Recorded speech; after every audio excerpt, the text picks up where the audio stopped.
তারপর যে সেন্টেন্স দিয়ে কোনো আদেশ, নিষেধ, উপদেশ, অনুরোধ, প্রস্তাব, অনুমতি ইত্যাদি বোঝায় তাকে বলা হয় ইম্পারেটিভ সেন্টেন্স। আই রিপিট, যে সেন্টেন্স দিয়ে কোনো আদেশ, নিষেধ, উপদেশ, অনুরোধ, প্রস্তাব, অনুমতি ইত্যাদি বোঝায় তাকে বলা হয় ইম্পারেটিভ সেন্টেন্স। আর ইম্পারেটিভ সেন্টেন্স চেনার প্রধান উপায় হচ্ছে সেন্টেন্সটির প্রথমে মেইন ভার্ব থাকবে। আই রিপিট, ইম্পারেটিভ সেন্টেন্স চেনার প্রধান উপায় হচ্ছে সেন্টেন্সটির প্রথমে মেইন ভার্ব থাকবে। For example, let me have a cup of tea, এটা হচ্ছে গিয়ে ইম্পারেটিভ সেন্টেন্স, কারণ এই সেন্টেন্সটা শুরুতে আছে মেইন ভার্ব, আর মেইন ভার্বটা হচ্ছে গিয়ে লেট। তারপর সেন্টেন্সটা হচ্ছে let's have a party on Sunday, এই সেন্টেন্সটা হচ্ছে গিয়ে ইম্পারেটিভ সেন্টেন্স, কারণ এই সেন্টেন্সটা শুরুতেও আছে মেইন ভার্ব। তারপরে সেন্টেন্সটা হচ্ছে let them enjoy the movie, এই সেন্টেন্সটাও হচ্ছে গিয়ে মেইন ভার্ব, কারণ এই সেন্টেন্সটা শুরুতেও আছে মেইন ভার্ব। তারপরের সেন্টেন্সটা হচ্ছে ডু দ্য সাম, এটাও হচ্ছে গিয়ে ইম্পারেটিভ সেন্টেন্স, কারণ এই সেন্টেন্সটা শুরুতে আছে মেইন ভার্ব, এখানে ডু হচ্ছে গিয়ে মেইন ভার্ব। তারপর সেন্টেন্সটা হচ্ছে ওপেন দ্য ডোর, এই সেন্টেন্সটা হচ্ছে গিয়ে ইম্পারেটিভ সেন্টেন্স, কারণ এই সেন্টেন্সটা শুরুতেও আছে মেইন ভার্ব, আর ওপেন হচ্ছে গিয়ে মেইন ভার্ব। তারপর সেন্টেন্সটা হচ্ছে নেভার টেল এ লাই, তারপর always speak the truth, please help me, তারপর kindly do me a favour, don't waste your time, এই সেন্টেন্সগুলো হচ্ছে গিয়ে ইম্পারেটিভ সেন্টেন্স। তবে এই সেন্টেন্সগুলোর ক্ষেত্রে আমরা একটু কনফিউশনে পড়ে যাই যে এই সেন্টেন্সগুলো আসলে ইম্পারেটিভ সেন্টেন্স কি না। হ্যাঁ, এই সেন্টেন্সগুলো অবশ্যই ইম্পারেটিভ সেন্টেন্স, কারণ কোনো ক্ষেত্রে আদেশ, নিষেধ, উপদেশ, অনুরোধ, প্রস্তাব, তারপর অনুমতি, তারপর নম্রতা এবং ভদ্রতা প্রকাশ করার জন্য কোনো ক্ষেত্রে ইম্পারেটিভ সেন্টেন্সের শুরুতে নেভার, তারপর অলওয়েজ, তারপর প্লিজ, তারপর কাইন্ডলি, তারপর ডোন্ট এই শব্দগুলোকে ইউজ করা হয়। আর এক্ষেত্রে আমাদেরকে এই শব্দগুলোকে অতিরিক্ত শব্দ হিসেবে ধরতে হবে, আর সেন্টেন্সগুলোকে মেইন ভার্ব দিয়ে শুরু হয়েছে ধরে নিতে হবে।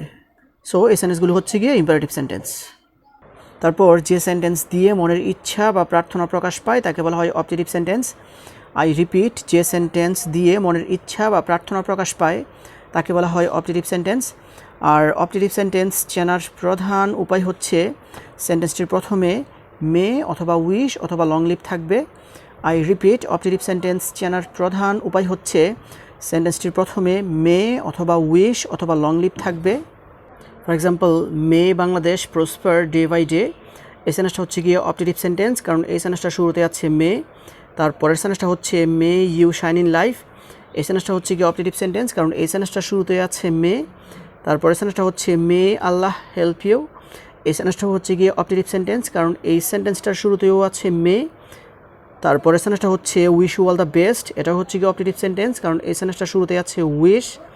তারপরের সেন্টেন্সটা হচ্ছে লং লিভ আওয়ার প্রেসিডেন্ট, এটা হচ্ছে গিয়ে অবজেক্টিভ সেন্টেন্স, কারণ এই সেন্টেন্সটার শুরুতেও আছে লং লিভ। তারপরের সেন্টেন্সটা হচ্ছে লং লিভ আওয়ার প্যারেন্টস, আর এই সেন্টেন্সটা হচ্ছে গিয়ে অবজেক্টিভ সেন্টেন্স, কারণ এই সেন্টেন্সটার শুরুতে আছে লং লিভ। তারপর best of luck and God bless you, এই সেন্টেন্সগুলো হচ্ছে গিয়ে অবজেক্টিভ সেন্টেন্স। তারপর যে সেন্টেন্স দিয়ে মনের আকস্মিক ভাব প্রকাশ পায়, অর্থাৎ সুখ, দুঃখ, আনন্দ, বেদনা, আবেগ, অনুভূতি, উচ্ছ্বাস, উত্তেজনা ইত্যাদি প্রকাশ পায় তাকে বলা হয় এক্সক্লেমেটরি সেন্টেন্স। আই রিপিট, যে সেন্টেন্স দিয়ে মনের আকস্মিক ভাব প্রকাশ পায়, অর্থাৎ সুখ, দুঃখ, আনন্দ, বেদনা, আবেগ, অনুভূতি, উচ্ছ্বাস, উত্তেজনা ইত্যাদি প্রকাশ পায় তাকে বলা হয় এক্সক্লেমেটরি সেন্টেন্স।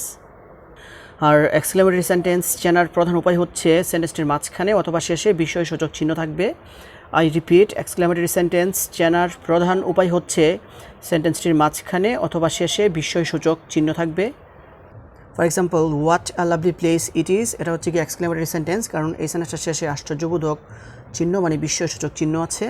তারপরে সেন্টেন্সটা হচ্ছে what a beautiful girl she is, এই সেন্টেন্সটাও হচ্ছে কি এক্সক্লেমেটরি সেন্টেন্স, কারণ এই সেন্টেন্সটার শেষেও আশ্চর্যবোধক চিহ্ন আছে। তারপরে সেন্টেন্সটা হচ্ছে how brilliant the boy is, এটাও হচ্ছে কি এক্সক্লেমেটরি সেন্টেন্স, কারণ এই সেন্টেন্সটার শেষেও বিস্ময়সূচক চিহ্ন আছে। তারপরে সেন্টেন্সটা হচ্ছে হুররা we have won the game, এই সেন্টেন্সটার মাঝখানে আছে বিস্ময়সূচক চিহ্ন, সেজন্য এটা হচ্ছে কি এক্সক্লেমেটরি সেন্টেন্স। তারপরে সেন্টেন্সটা হচ্ছে alas he has failed in the exam, এটাও হচ্ছে কি এক্সক্লেমেটরি সেন্টেন্স, কারণ এই সেন্টেন্সটার মাঝখানে বিস্ময়সূচক চিহ্ন আছে। তারপরে সেন্টেন্সটা হচ্ছে bravo you have done well, এটা হচ্ছে গিয়ে এক্সক্লামেটরি সেন্টেন্স, কারণ এই সেন্টেন্সটার মাঝখানে বিস্ময়সূচক চিহ্ন আছে। তারপরে সেন্টেন্সটা হচ্ছে fie the crow is very ugly, এই সেন্টেন্সটা হচ্ছে কি এক্সক্লেমেটরি সেন্টেন্স, কারণ এই সেন্টেন্সটার মাঝখানেও বিস্ময়সূচক চিহ্ন আছে। তারপরে সেন্টেন্সটা হচ্ছে দিস কার ইজ অ্যামেজিং, এই সেন্টেন্সটা হচ্ছে গিয়ে এক্সক্লামেটরি সেন্টেন্স, কারণ এই সেন্টেন্সটার শেষে এক্সক্লামেশন চিহ্ন আছে। তারপরের সেন্টেন্সটা হচ্ছে মাই ডগ হ্যাজ পাসড অ্যাওয়ে, এটাও হচ্ছে গিয়ে এক্সক্লামেটরি সেন্টেন্স, কারণ এই সেন্টেন্সটার শেষেও এক্সক্লামেশন চিহ্ন আছে। তারপরের সেন্টেন্সটা হচ্ছে I miss playing with my dog, এই সেন্টেন্সটা হচ্ছে গিয়ে এক্সক্লামেটরি সেন্টেন্স, কারণ এই সেন্টেন্সটার শেষেও এক্সক্লামেশন চিহ্ন আছে। তারপরের সেন্টেন্সটা হচ্ছে we are going to our dream location, এটা হচ্ছে গিয়ে এক্সক্লামেটরি সেন্টেন্স, কারণ এই সেন্টেন্সটার শেষেও হচ্ছে গিয়ে এক্সক্লামেশন চিহ্ন আছে। তারপর সেন্টেন্সটা হচ্ছে দ্য বেবি ইজ অ্যাডোরেবল, এটা হচ্ছে গিয়ে এক্সক্লামেটরি সেন্টেন্স, কারণ এই সেন্টেন্সটার শেষেও এক্সক্লামেশন চিহ্ন আছে। The next sentence is how can you lose that paper, এটা হচ্ছে গিয়ে এক্সক্লামেটরি সেন্টেন্স, আর কারণ এই সেন্টেন্সটার শেষেও এক্সক্লামেশন চিহ্ন আছে। And the last one is you have my number, এটা হচ্ছে গিয়ে এক্সক্লামেটরি সেন্টেন্স, কারণ এই সেন্টেন্সটার শেষেও হচ্ছে গিয়ে এক্সক্লামেশন চিহ্ন আছে। So this is actually the sentences that I wanted to share with you. So viewers, I hope you understand this. If you guys really love this video, don't forget to give a thumbs up and comment down below. And that's all for the time being. See you again. Show the best of luck. Goodbye.